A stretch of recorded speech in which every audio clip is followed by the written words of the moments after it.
ربي فاغفر لي ذنوبي يا الله ببركة الهادي محمد يا الله. السلام عليكم ورحمة الله تعالى وبركاته. Waalaikumsalam warahmatullahi wabarakatuh.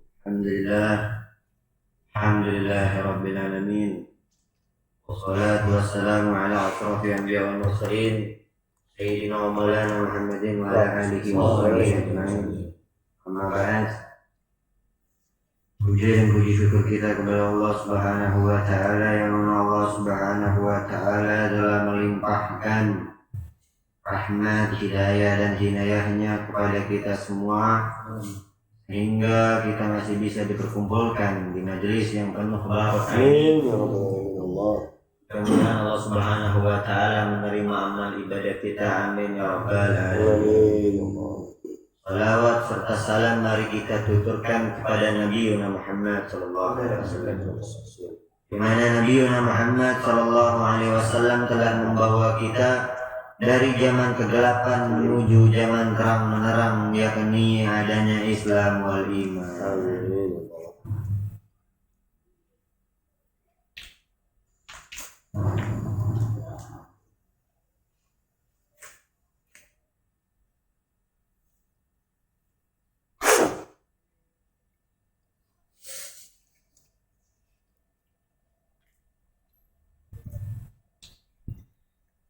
Lanjut daripada pembahasan sirah nabawiyah, masuk daripada penulis-penulis wahyu dan utusan-utusan Rasulullah sallallahu alaihi wasallam. Wahyu. Balik lagi. Di antara penulis-penulis wahyu Nabi Muhammad sallallahu alaihi wasallam adalah Sayyidina Abu Bakar Siddiq, Radhiyallahu. Sayyidina Umar bin Khattab, Sayyidina Utsman bin Affan, Sayyidina Ali bin Abi Thalib, Amir bin Fuhairah, Abdullah bin Arqam Az-Zuhri, Ubay bin Ka'ab, Thabit bin Qais bin Syammas, Khalid bin Sa'id Al-As, Hanzalah bin Rabi', Al-Asadi Zaid bin Sabit, Muawiyah bin Abu Sufyan, dan Syurahbil bin Hasanah. Muawiyah bin Abu Sufyan dan Zaid bin Thabit adalah yang paling sering dan khusus dalam menulis wahyu. Ini sekarang utusan-utusan Rasulullah SAW. Rasulullah SAW mengutus yang pertama Amr bin Umayyah Ad-Damri, kerajaan Najasyi, bernama As-Sammah yang berarti pemberian. Najasyi menerima surat Rasulullah SAW dan meletakkannya di antara kedua matanya, lalu turun dari singgasananya dan duduk di atas lantai. Jadi dibaca sama Raja Najasyi, lalu duduk di atas lantai. Ia pun masuk Islam di hadapan Ja'far bin Abi Thalib dan para sahabatnya. Nabi SAW melaksanakan sholat gaib ketika ia wafat. Nah, ini sholat gaib pertama untuk kerajaan Najasyi. Diriwayatkan bahwa kuburannya selalu memancarkan cahaya. Yang kedua, Ihya bin Khalifah diutus ke Kaisar Romawi Heraklius. Ia bertanya tentang Rasulullah SAW dan meyakini kebenaran risalahnya. Ia pun ingin memeluk Islam, tapi orang-orang Romawi tidak menyetujuinya. Lalu ia mengurungkan niatnya karena takut kehilangan kekuasaannya. Ini yang terjadi di zaman sekarang. Balik lagi ke zaman Rasulullah. Zaman Rasulullah dulu nih, kejadian di sekarang bakal terjadi lagi seperti di zaman Rasulullah SAW. Yang ketiga, Abdullah bin Huzafah As-Sa'mi diutus ke Kisra. Kisra Raja Persia setelah menerima surat Nabi SAW, ia merobek-robek surat itu. Ya, Kisra ini Raja Persia dirobek-robek surat itu. Nabi SAW berdoa semoga Allah Subhanahu wa taala menghancurkan kerajaannya. Allah Subhanahu wa taala mengabulkan doa tersebut dan menghancurkan kerajaannya dan kaumnya. Oh, dan Nabi berdoa sebentar. Karena Allah nggak terima kasihnya disakitin.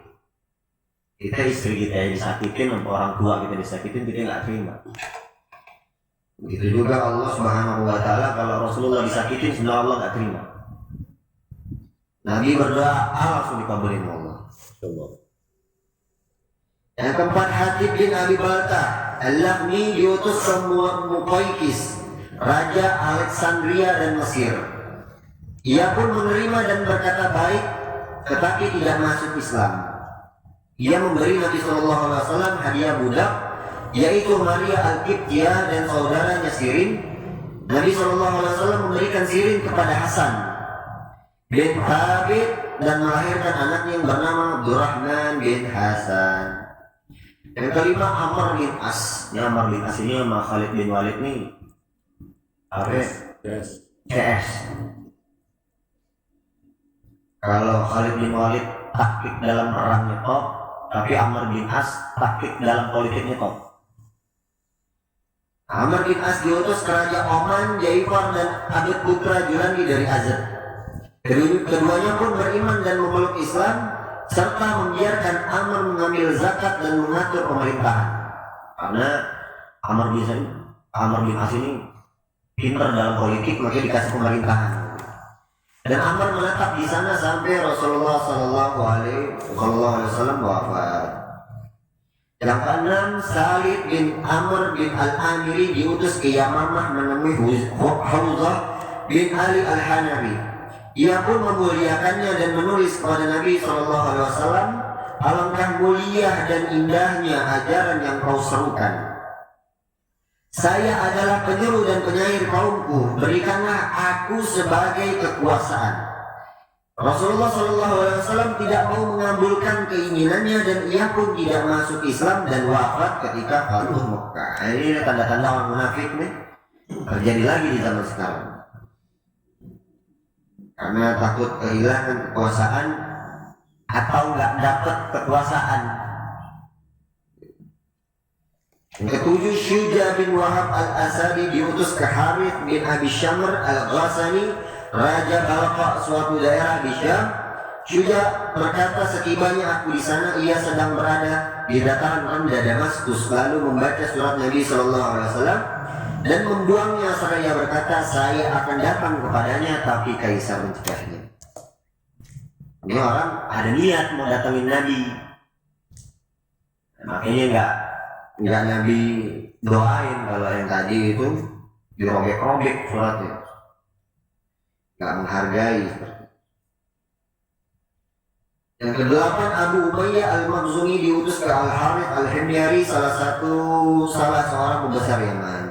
Yang kesembilan, Al-Ala bin Al-Hadrami diutus ke Munzir bin Sawa Al-Abdi Raja Bahrain dan membawa surat Nabi SAW yang menyuruhkan kepada agama Islam. Ia pun masuk Islam. Makanya daerah Timur Tengah itu banyak Islam, gampang gitu. Makanya Bahrain, Yaman, Hadrami itu sebentar.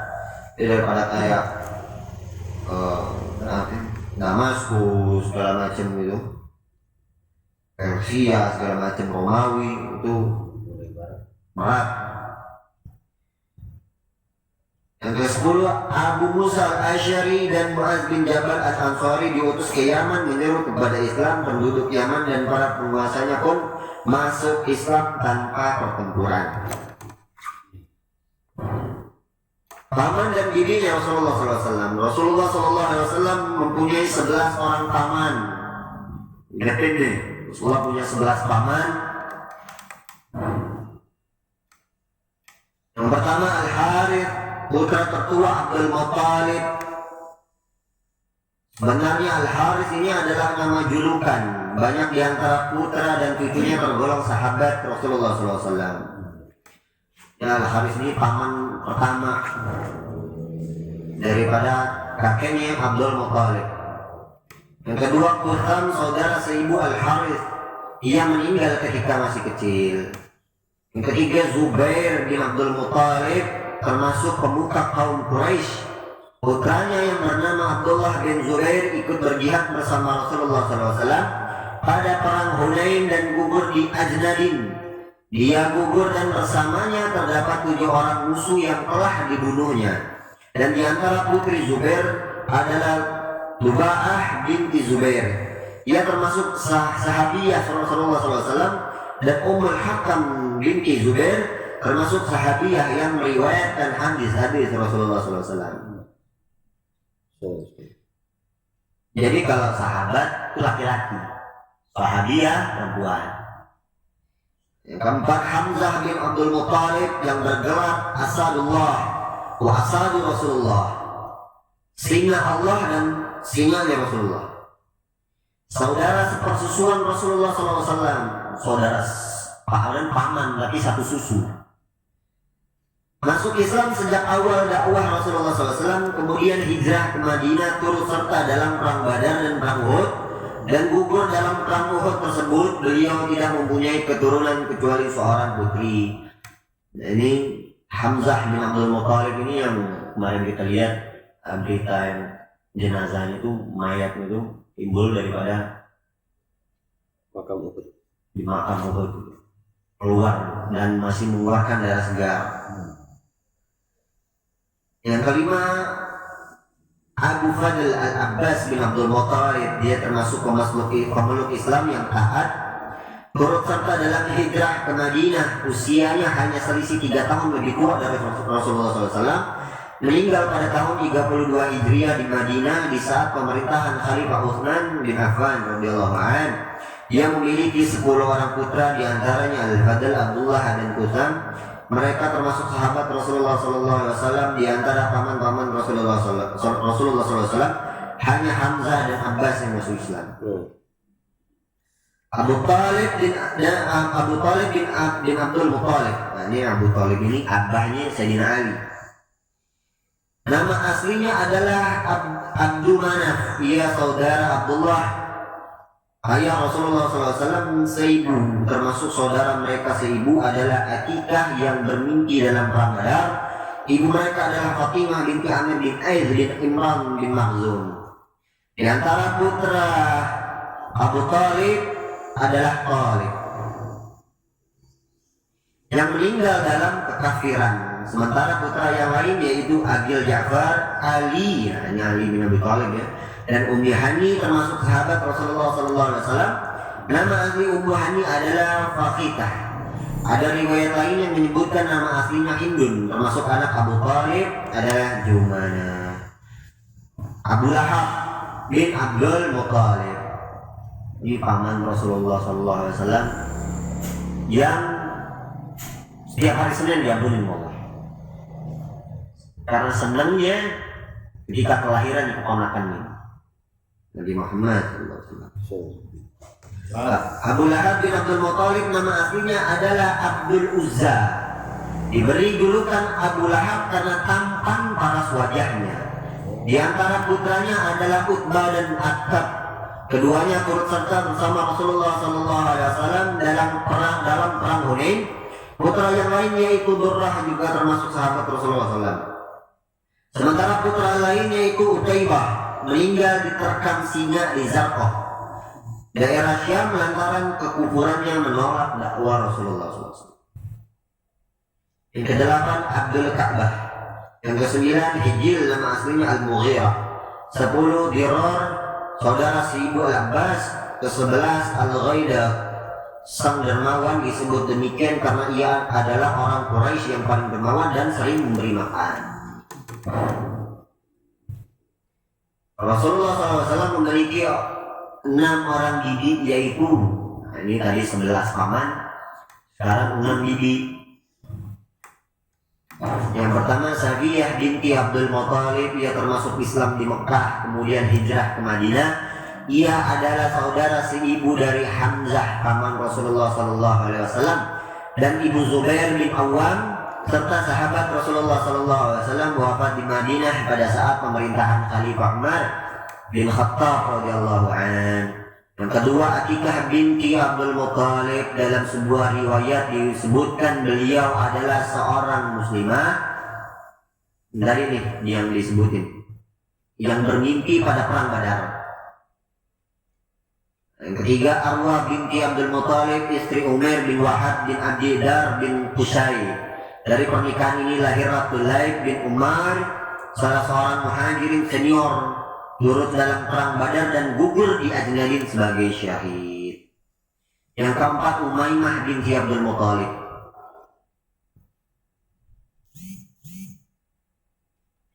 Yang kelima, Barrah binti Abdul Muthalib. Yang keenam, Ummu Hakim Al-Baidah binti Abdul Muthalib.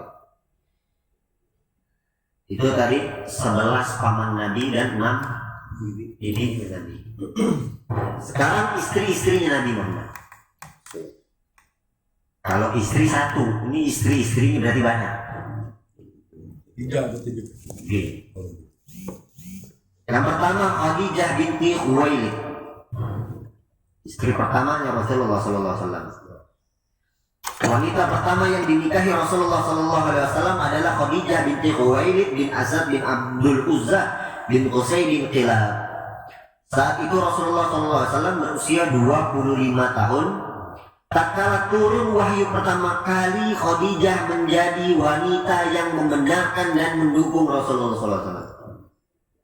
Orang yang pertama kali membenarkan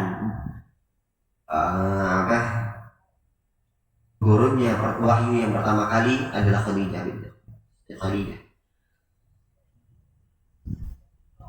Ia wafat 3 tahun sebelum hijrah.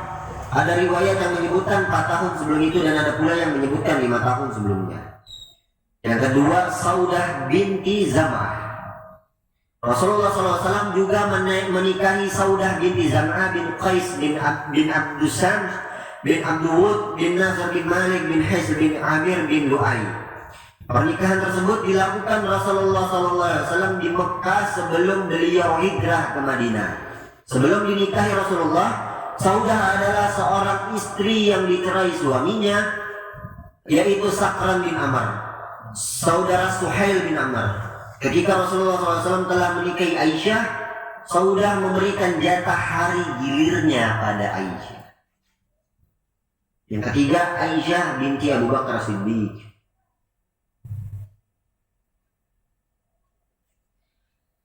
Jadi ketika Siti Khadijah wafat, Rasulullah menikahi Saudah binti Zam'ah. Ketika masih dalam istri Rasulullah, masih Saudah binti Zam'ah menjadi istri Rasulullah, Rasulullah menikahi Aisyah binti Abu Bakar Siddiq juga. Tapi sama Saudah ini memberikan jatah hari gilir. Jadi nggak cuma nama dia doang. Yang ketiga, Aisyah binti Abu Bakar Siddiq. Rasulullah menikahi Aisyah binti Abu Bakar Siddiq di Mekah 2 tahun sebelum hijrah. Pada tahun waktu itu Rasulullah SAW di Madinah baru 7 bulan. Ada yang menyebutkan baru 18 bulan. Dan Siti Aisyah wafat di Madinah tahun 58 Hijriah dan dimakamkan di Baqi atas wasiatnya. Ada riwayat yang menyebutkan wafatnya tahun 57. Tetapi yang benar adalah 58 Hijriah. Abu Hurairah radhiyallahu anhu turut mensolati jenazahnya. Rasulullah SAW tidak pernah menikahi gadis selainnya. Ada riwayat yang menyebutkan ia pernah keguguran, tapi riwayat ini masih dhaif. Julukannya adalah Ummu Abdullah.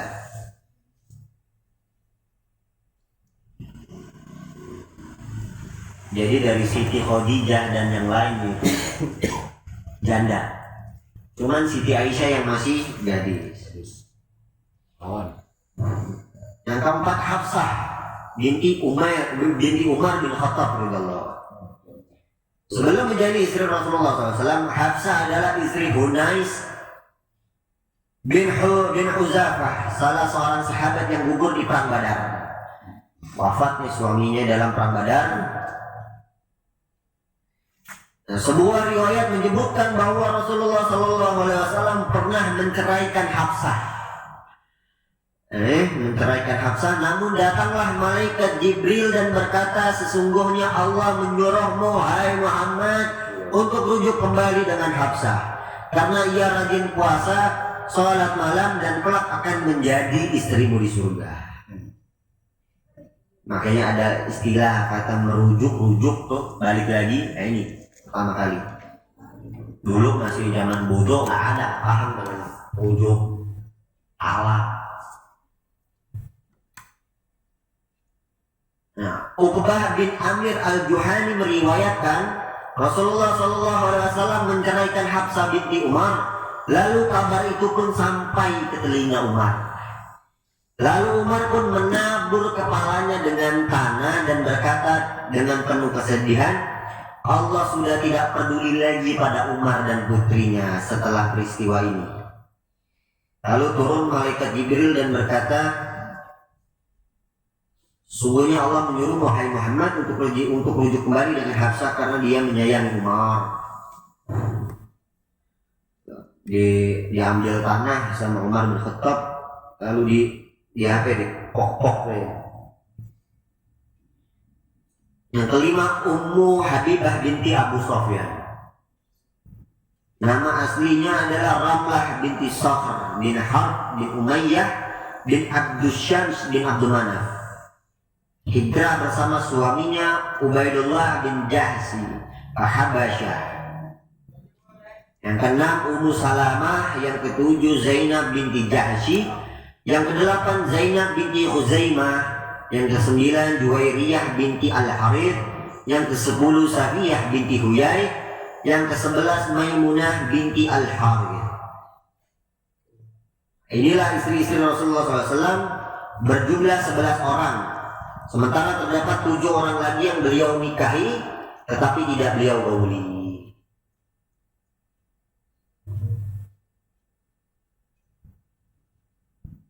Wallahu a'lam bishawab.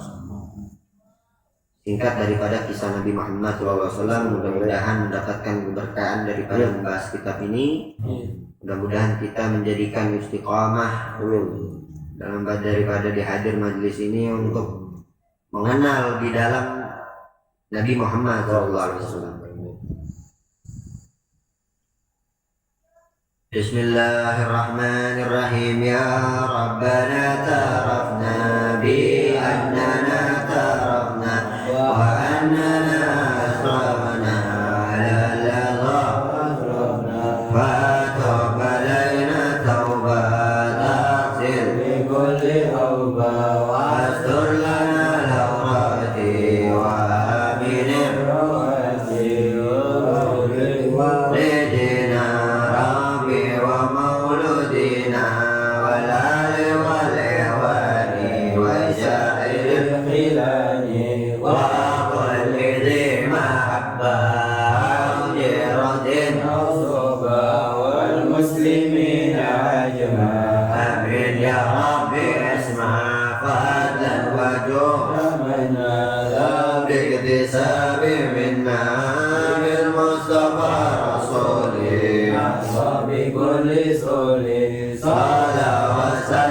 Rabbi alaihi adal habbi wa alihi wa sahbihi ayyadat tasbih walhamdulillahi bil ardi wa tanahim.